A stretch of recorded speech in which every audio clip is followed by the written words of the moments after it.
말씀은 고린도전서 6장 19절로 20절 말씀입니다. 신약성경 269면에 있습니다.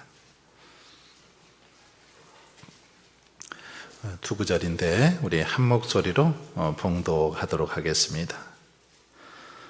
너희 몸은 너희가 하나님께로부터 받은 바 너희 가운데 계신 성령의 전인 줄을 알지 못하느냐? 너희는 너희 자신의 것이 아니라 값으로 산 것이 되었으니 그런즉 너희 몸으로 하나님께 영광을 돌리라. 아멘.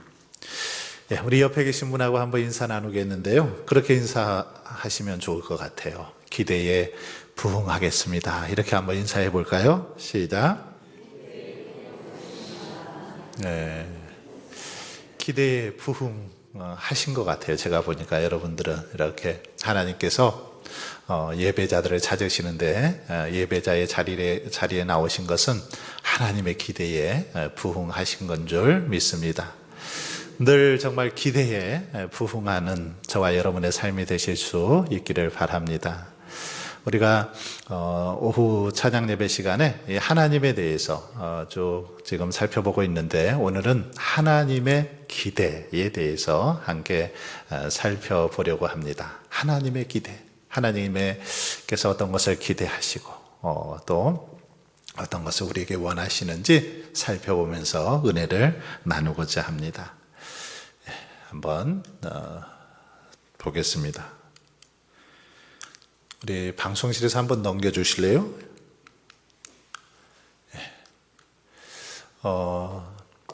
같이 한번 읽어보도록 하겠습니다. 시작.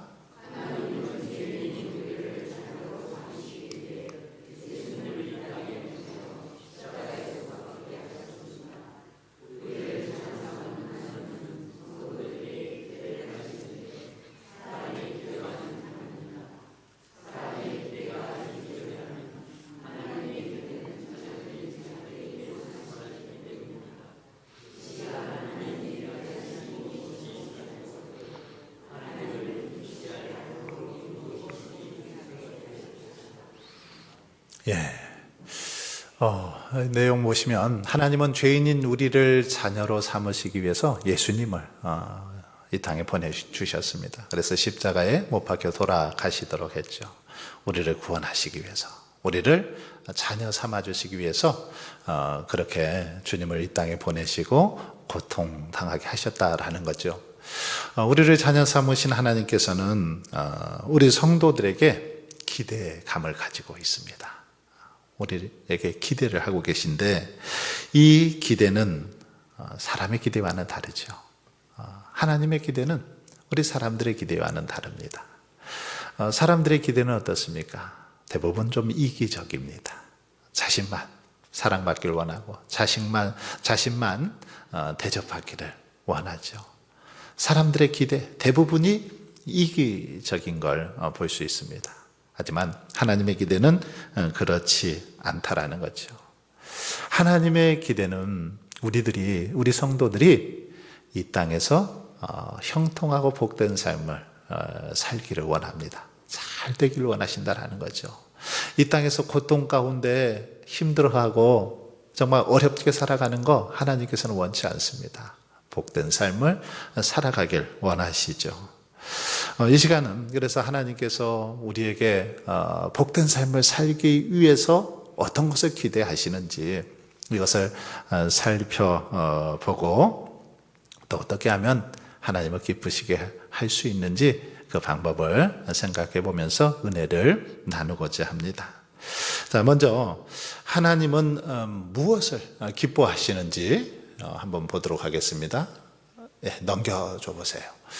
자, 하나님은 무엇을 기뻐하시는지 살펴봅시다 했는데 성경 구절 시편 50편 23절 말씀입니다. 같이 한 번 더 읽어보겠습니다. 시작.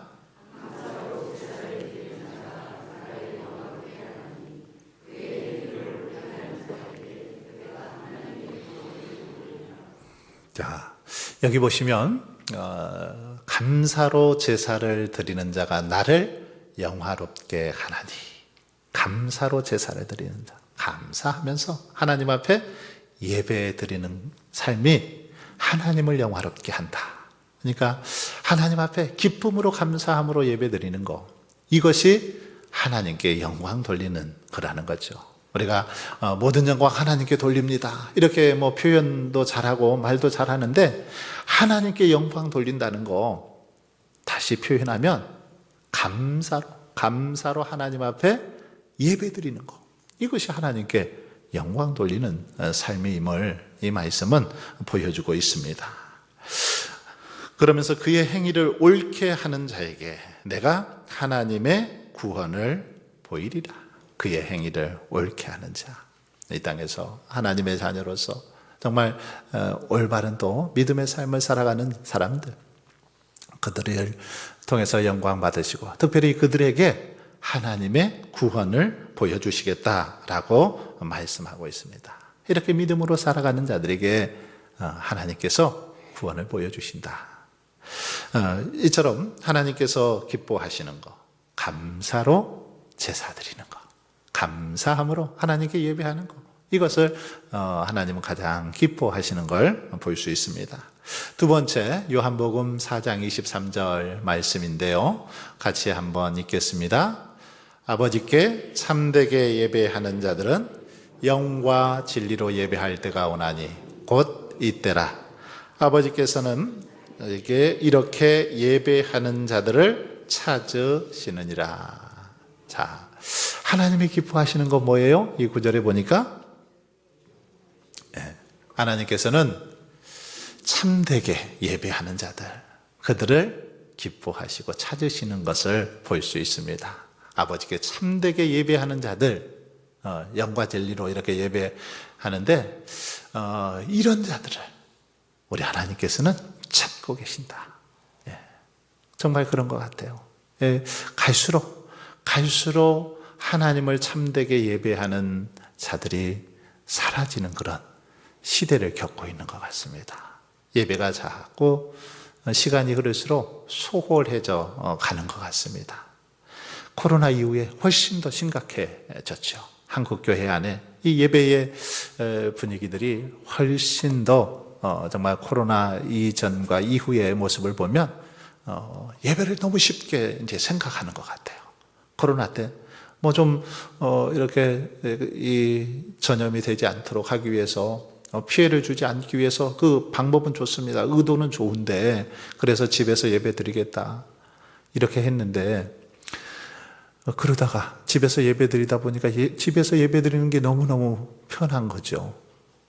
차려입고 교회 안 나가도 되고, 뭐 시간 이렇게 오고 가는 시간 안 뺏겨도 되니까. 그래서 집에서 그냥 앉아서 TV 채널만 돌리면 뭐 이렇게 설교도 나오고 이러니까, 그렇게 예배를 드리다 보니까 여기에 이제 젊은이들 같은 경우는 많이 익숙해진 것 같습니다.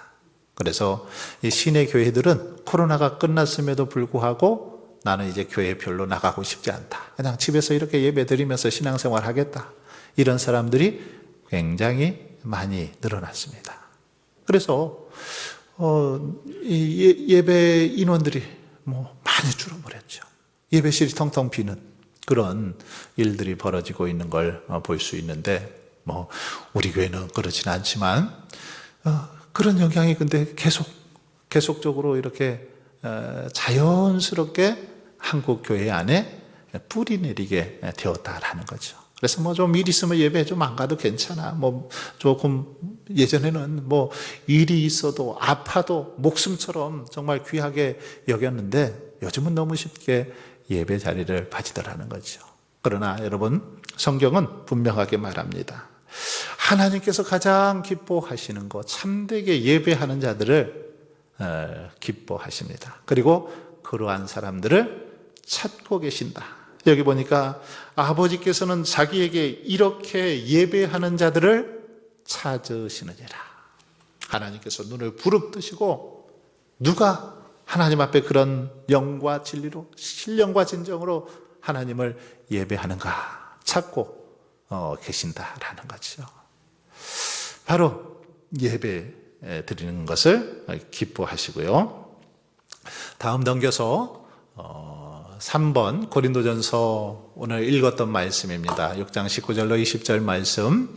너희 몸은 너희가 하나님께로부터 받은 바 너희 가운데 계신 성령의 전인 줄 알지 못하느냐? 너희는 너희 자신의 것이 아니라 값으로 산 것이 되었으니 그런즉 너희 몸으로 하나님께 영광을 돌리라.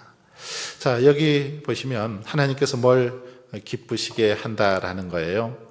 한마디로 말하면 우리의 몸으로 하나님께 영광 돌리는 것을 기뻐하신다라는 사실을 알 수 있습니다. 우리 몸은 뭡니까? 하나님의 예수 그리스도의 피값으로 사신 몸이죠. 예수 그리스도의 피값으로 사신 것인데 피값으로 사신 이 몸이 하나님이 거하시는 성전이 되고 성전으로 여기고 우리의 이 몸으로 우리의 삶으로 하나님께 영광 돌리는 것, 이것을 하나님께서 기뻐하시더라라는 사실입니다. 우리의 몸으로 우리의 삶으로 하나님을 기쁘시게 하는 것, 영화롭게 하는 것, 이것을 기뻐하신다 라는 거죠. 자, 그리고 요한복음 15장 8절 말씀 같이 한번 읽겠습니다. 너희가 열매를 많이 맺으면 내 아버지께서 영광을 받으실 것이요 너희는 내 제자가 되리라. 자, 여기 이 말씀에서 하나님께서는 뭘 기뻐하셔요?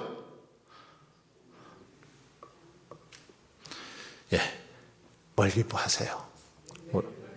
열매를 많이 맺는 거, 열매를 많이 맺어서 제자가 되는 거, 이것을 기뻐하시는 걸 볼 수 있습니다. 하나님의 기대이죠. 하나님께서는 우리가 그냥 이름만 갖고 있는 그런 성도, 무늬만 성도, 이런 삶을 살아가는 게 아니라 정말 그리스도인으로서 예수님의 제자로서 능력이 나타나는 그런 삶을 살아가는 걸 기뻐하신다라는 거죠. 무늬만이 아니라 정말 그리스도의 향기가, 그리스도의 사랑이 우리의 삶에서 막 드러나는 거, 열매를 맺어가는 거, 이걸 기뻐하신다라는 겁니다.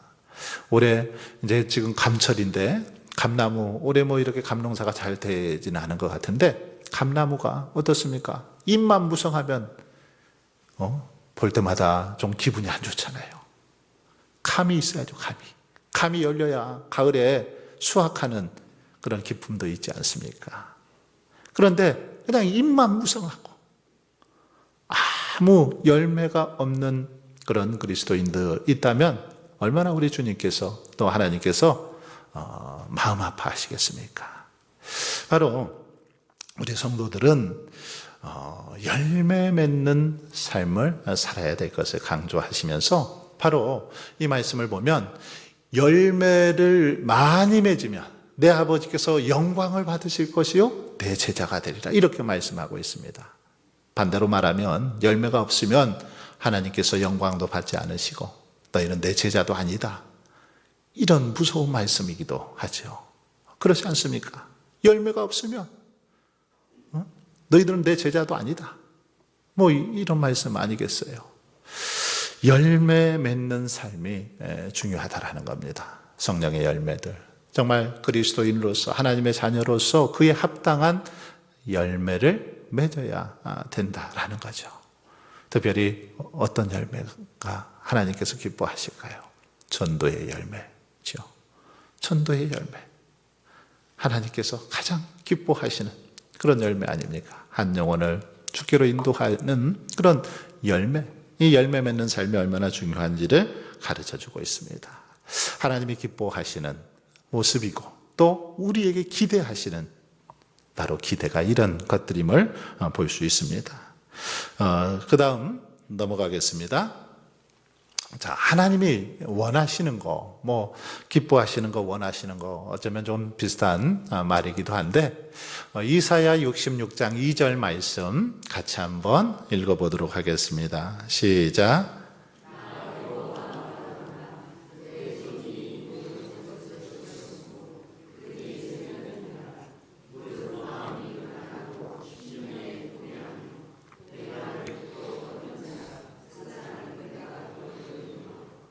자, 여기 보시면 우리 하나님께서는 모든 것을 지으신 분이죠. 지으신 주인으로 겸손하고 또 자기 죄를 뉘우치며 하나님의 말씀을 듣고 떠는 사람들, 그들을 우리 하나님께서는 좋아하신다라는 사실을 가르쳐 주고 있습니다.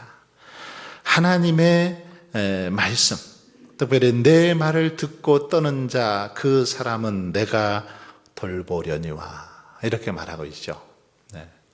물론 마음이 가난하고 심령에 통해하며 내 말을 듣고 떠는 자, 그 사람은 내가 돌보아 주겠다, 보살펴 주겠다, 이렇게 말씀하고 있습니다.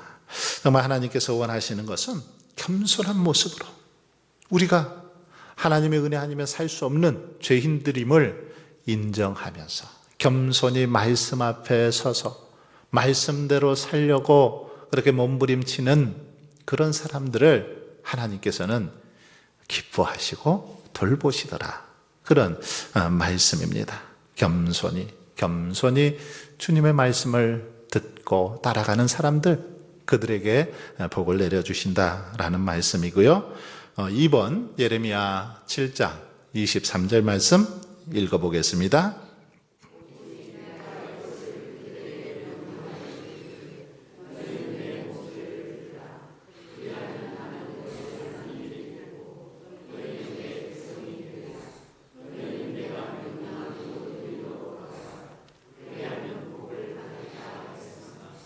아멘. 자, 여기 보시면 축복의 비결을 가르쳐 주고 있죠. 성경에서 계속해서 강조하고 있는 그 강조이기도 하죠. 성경에서 복 받는 비결 아주 명확하게 설명하고 있는데, 바로 오늘 본문도 그렇습니다. 자, 오직 내가 이것을 그들에게 명령하여 이르기를 너희는 내 목소리를 들으라. 그리하면 나는 너희 하나님이 되겠고 너희는 내 백성이 되리라. 너희는 내가 명령한 모든 길로 걸어가라. 그리하면 복을 받으리라. 하나님의 목소리를 들으라. 하나님의 말씀을 들으라. 말씀에 순종하라. 이게 그 복받는 비결이죠. 명령에 순종해라. 말씀을 들으라. 앞 구절에서도 살펴보았지만 하나님의 말씀을 듣는 사람, 듣는 자. 여기서도 보니까 말씀을 들으라는 거죠. 내 목소리를 들으라. 하나님의 목소리를 들으라는 겁니다. 뭐라고 말씀하시는지, 하나님께서 원하시는 게 무엇인지, 하나님께서 기뻐하시는 것이 무엇인지 귀를 기울여서 잘 들어보라는 거죠. 듣고 어떻게 해요? 순종해라. 그대로 실천해라. 그러면 복이 임한다. 이것이 성경에서 강조하고 있는 복의 비결입니다. 다른 거 없어요. 하나님의 말씀대로 잘 지켜라. 그러면 복이 임할 것이다. 그런데 말씀은 지키지 않고 복 받기를 원하니까 복을 받을 수 없는 거죠. 말씀은 듣지 않고 지키지 않으면서 다른 것에서 복 받으려고 하니까 복을 받을 수 없는 겁니다. 복을 받기 위해서는 말씀을 듣고 지켜야 된다라는 것입니다. 그리하면 복을 받으리라. 분명히 약속하고 있는 그런 말씀이죠. 자, 3번 넘어가겠습니다.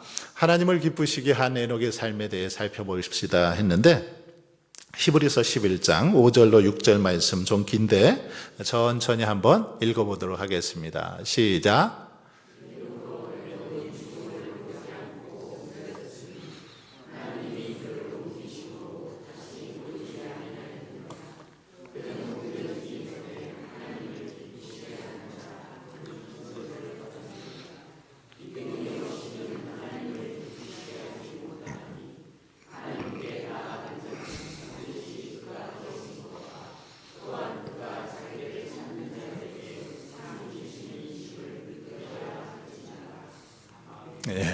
에녹에 대해서 히브리서 11장 믿음장이죠. 믿음의 사람들에 대해서 쭉 언급하면서 여기서는 에녹이라는 사람에 대해서 언급을 하고 있는 걸 볼 수 있습니다. 에녹은 하나님을 기쁘시게 했죠. 어떻게 기쁘시게 했습니까? 여기 보니까 어떻게 기쁘시게 했어요? 믿음으로. 믿음으로 기뻐했죠. 기쁘게 하셨죠. 자, 중간에 보니까 믿음이 없이는 하나님을 기쁘시게 하지 못하나니. 예. 믿음이 없이는 하나님을 기쁘시게 할 수 없다. 바로 에녹의 믿음 때문에 하나님께서 기뻐하셨다. 하나님께서 그를 축복해 주셨음을 볼 수 있습니다. 여러분, 우리가 하나님을 기쁘시게 해드리는 방법들, 믿음이라는 거죠. 믿음으로 예배도 드리고, 믿음으로 예물도 드리고, 믿음으로 봉사도 하고, 믿음으로 헌신해야 됩니다. 이 믿음이 없이 하는 행위들은 어떻게 보면 다 외식적인 거라고 할 수 있습니다. 믿음이 빠져버린 채 예배드리고, 믿음이 없이 헌신한다면 이것은 남한테 보이기 위한 행동인 것이요. 이것은 결코 하나님이 기뻐하지 않습니다.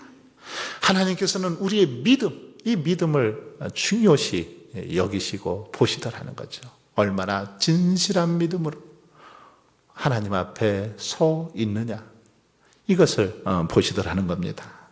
에녹은 바로 이런 믿음으로 하나님을 기쁘시게 하고 영화롭게 했습니다. 넘겨서 창세기 한번 말씀 보겠습니다. 자, 창세기 5장 21절로 24절에 보면 이 에녹에 대해서 기록하고 있습니다. 같이 한번 읽겠습니다.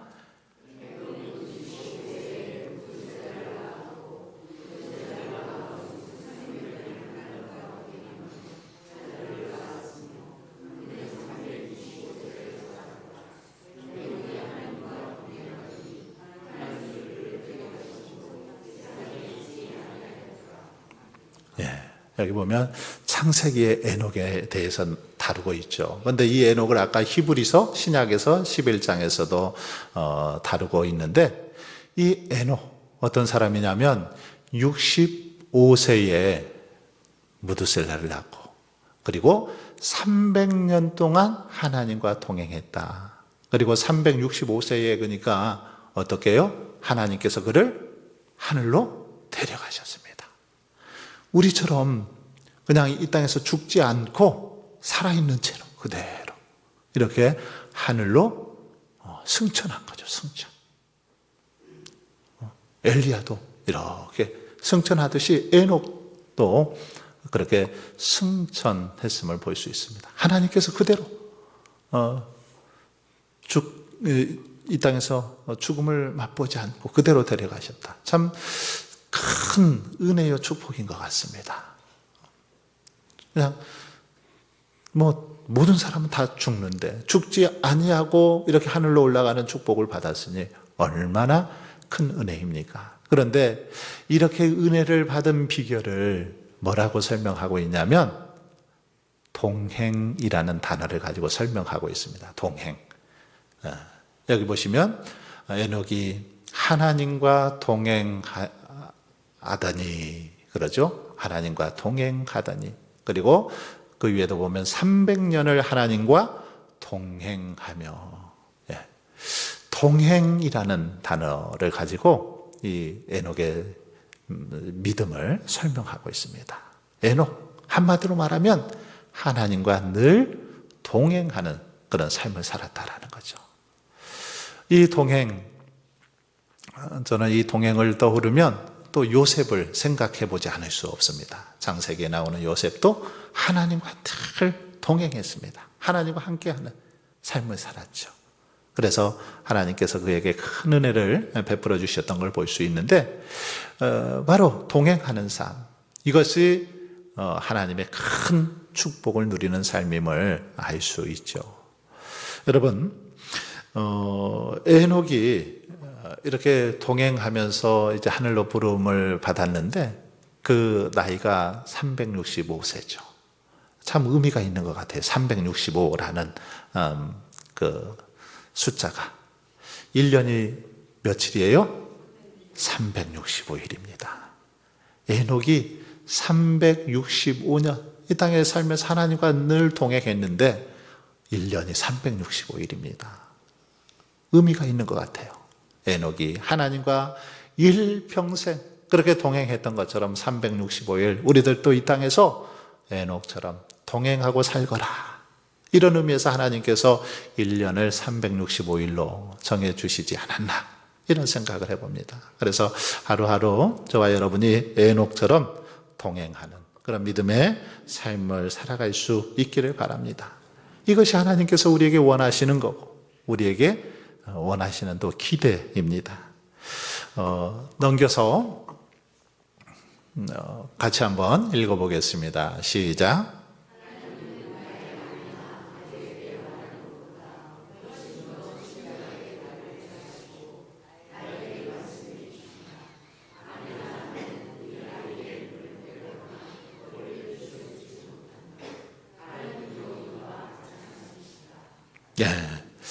마틴 루터의 말인데, 하나님께서는 친절하게 우리를 대하시고 우리에게 말씀해 주신다라는 거죠. 그러나 그 말씀에 우리가 잘 이렇게 순종해야 됨을 마틴 루터는 우리에게 강조하고 있습니다. 아내나 나는 우리 아이의 눈을 빼거나 머리 쥐어뜯지 못하죠. 말 안 들어도 그럴 수는 없잖아요. 그런데 하나님도 마찬가지시지만 하나님은 친절하게, 정말 그냥 한 대 쥐어받고 싶기도 하시겠지만 그렇지 않으시고 친절하게 우리에게 그렇게 말씀해 주시는데, 그 말씀에 우리가 뭐라고 말씀하시든지 순종함으로 나아가는 거, 이것이 하나님께서 원하시는 삶입니다. 넘겨서 4번 보겠습니다. 넘겨주세요. 고린도전서 10장 31절 말씀인데, 이 말씀에서 얻을 수 있는 교훈은 무엇인가 했습니다. 이 말씀 같이 한번 읽어보겠습니다. 시작. 그런즉 너희가 먹든지 마시든지 무엇을 하든지 다 하나님의 영광을 위하여 하라. 이 말씀 너무나 잘 알죠. 고린도 교회를 향해서 사도 바울이 외쳤던 그런 권면 가운데 하나입니다. 그런즉 너희가 먹든지 마시든지 무엇을 하든지 다 하나님의 영광을 위하여 하라. 우리들이 살아가는 거, 이 땅에서 무엇을 하든지, 정말 먹고 마시고 뭘 하든지 간에, 무슨 일을 하든지 간에 목적, 그것은 하나님의 영광, 하나님의 영광을 위해서 일하고 수고하고 애쓸 것을 강조하고 있습니다. 이것이 바로 하나님께서 오늘 저와 여러분에게 거시는 기대입니다. 그 다음 보겠습니다. 같이 한번 읽어볼게요. 시작.